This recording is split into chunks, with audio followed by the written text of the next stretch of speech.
Japet est un satellite naturel de Saturne. Il fut découvert en 1671 par Cassini. Si vous regardez Japet, sa forme vous évoque étrangement quelque chose de familier.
Je suis à peu près autant passionné par l'histoire et par le glorieux passé de notre beau pays que je le suis de la science-fiction et du futur.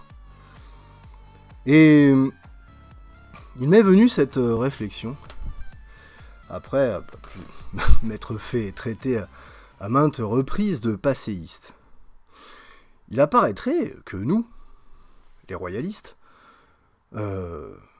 soyons tellement à l'avant-garde des idées politiques de ce pays, puisque eux n'ont que des idées et nous avons la royauté, que ces gens en fait aient du mal à nous comprendre. Quel que soit le bord politique de ces gens, ils ne sont qu'une des variations sur le thème de la République et de la démocratie, finalement. Du communisme à l'état total, je sais pas moi, de Mussolini par exemple. Finalement, ce sont toujours les mêmes variations sur le même thème. Et il est parfois assez compliqué de faire comprendre ce qu'est la royauté. J'avais une discussion à ce sujet avec mon très cher ami Dago, qui me disait « Nous devons utiliser les codes de notre époque. » Et j'ai un peu du mal avec cela, certes. Quand on essaye de m'expliquer qu'un type comme Papacito donnerait envie à certaines personnes de devenir royalistes, je vous avouerai que j'ai de sérieux doutes. Mais... alors c'est un appel, prouvez-moi le contraire. Cependant,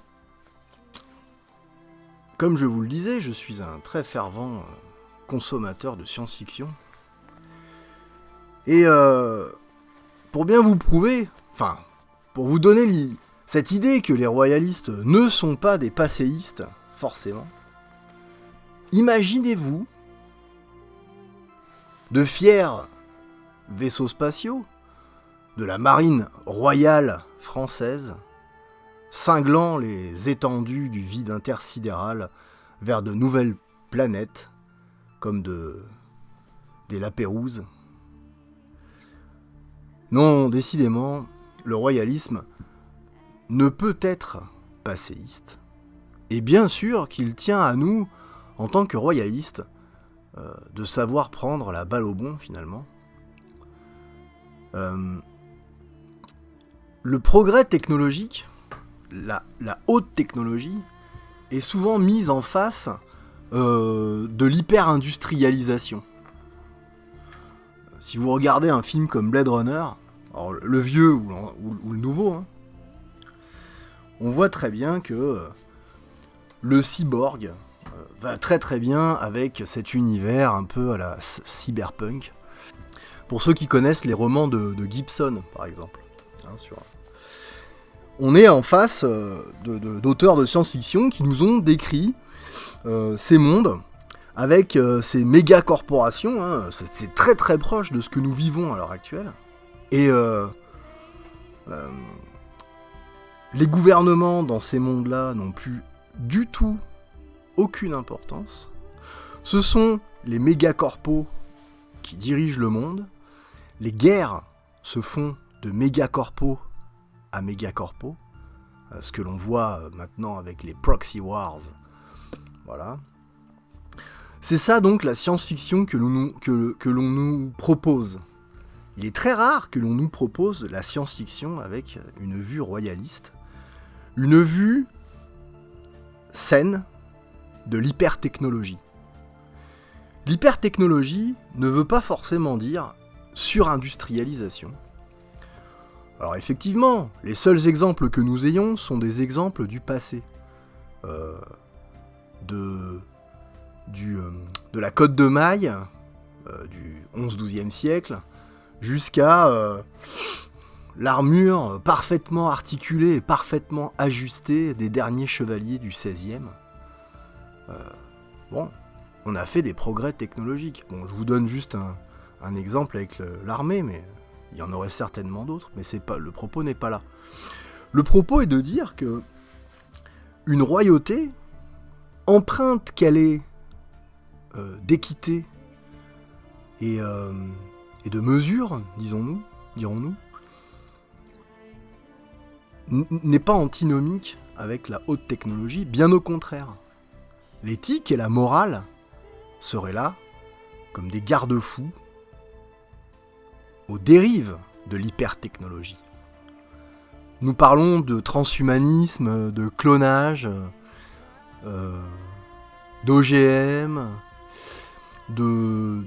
d'hypercontrôle cybernétique, de puces sous-cutanées. La technologie actuelle est quelquefois déroutante et je pense que parfois nous ne mesurons pas ce que représente la technologie à l'heure actuelle. Il y a très peu de temps, le Japon a posé une sonde spatiale sur un astéroïde et de cette sonde spatiale ont été libérés 2 rovers. Mesurez-vous l'impact technologique que représente une telle prouesse technique. Du char tiré par des chevaux ou des bœufs à la sonde japonaise qui se pose sur une comète ou un astéroïde. C'est complètement délirant en réalité. Mais la royauté aurait tout à fait son rôle à jouer là-dedans.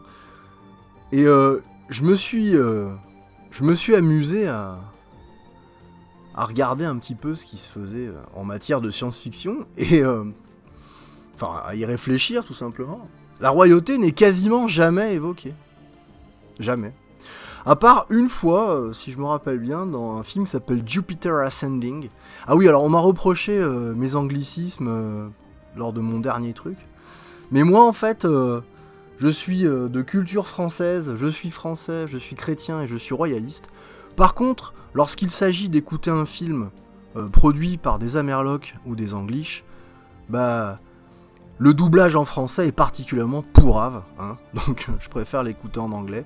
Du coup, je parle anglais couramment, et il en va de même des jeux auxquels je joue toujours en anglais. Hein, bon, le jour où on fera des jeux en français, je jouerai en français avec un très très grand plaisir. Mais bon, l'américanisation étant ce qu'elle est, voilà. Donc Jupiter Ascending, je sais plus avec quelle gonzesse c'est, elle est pas mal. Et là-dedans, en fait, on apprend qu'elle est de lignée royale. Et il y a tout un conflit galactique autour de cela. Ce film est particulièrement intéressant. Mais hormis cela, bon, il n'y a pas grand-chose qui va lier la royauté avec l'espace. Et pourtant, je reste persuadé que si nous étions à nouveau en France avec une royauté, nous aurions des progrès technologiques bien plus grands et bien différents de ce que nous avons à l'heure actuelle, où en fait, le progrès technologique est dans les mains de financiers avides qui ne s'en servent qu'à des buts purement, lucratifs, certes, mais si ce n'était que cela, ça serait pas un problème. Ils s'en servent également à contrôler cette pauvre population terrestre. Et je vous mets mon billet que la marine royale de France serait bien plus efficace à porter la culture française à travers les étoiles que ne le sera ou que ne l'est le consortium minier terrestre qui exploite ou exploitera Mars dans un futur très proche. Donc effectivement, en tant que royaliste, ne nous coupons pas de ce que peut représenter le futur, la haute technologie. La royauté du futur devrait être un de nos sujets favoris, d'ailleurs. Et même si effectivement j'ai un peu du mal avec les codes de maintenant, qui sont pour moi des dévoiements de la culture. Bon, je m'acharne sur ce pauvre Papacito, parce qu'il ressemble à un macro. Mais il est certain qu'il sait parler aux masses. Alors, je n'ai pas le talent de parler aux masses, mais en tout cas, effectivement, être royaliste ne veut pas dire vivre dans le passé. Eh bien, c'était le colonel Von Hagen. Je vous remercie de m'avoir écouté, partagez ma vidéo, et je remercie une fois de plus le Cercle Richelieu, dont je fais partie finalement, de m'accueillir sur la chaîne. Je vous dis, vive le roi, vive la France, soyez royalistes!